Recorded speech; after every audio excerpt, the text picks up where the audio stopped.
Monsieur Barjon, donc si on regarde la composition du conseil d'administration, on s'aperçoit qu'il y a une grosse tendance de personnes issues de la Kazakhstan stratis, on va dire.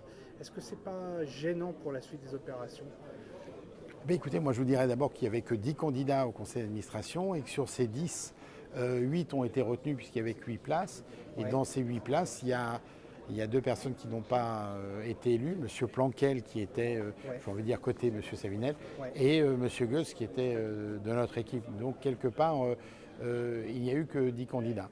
Et D'accord. ce qui est intéressant quand même de remarquer, c'est que bien au contraire, les 3 vice-présidences ont été gagnées par Monsieur Lanoé, qui est la nouvelle génération, Oui. et Monsieur Joël Séché, qui va faire la transition et qui nous fait le plaisir Ouais.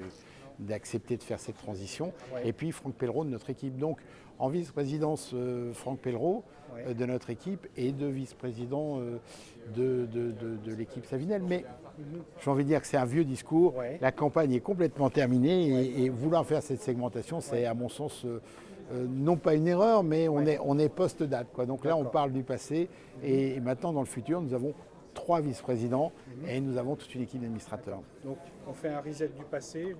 Vous, c'est un message d'ouverture à bosser avec tout le monde pour le bien du Attendez, trop, quoi. attendez, on a trop critiqué pendant la campagne l'Ancien Monde pour Ouais. vouloir être dans cette logique. Donc D'accord.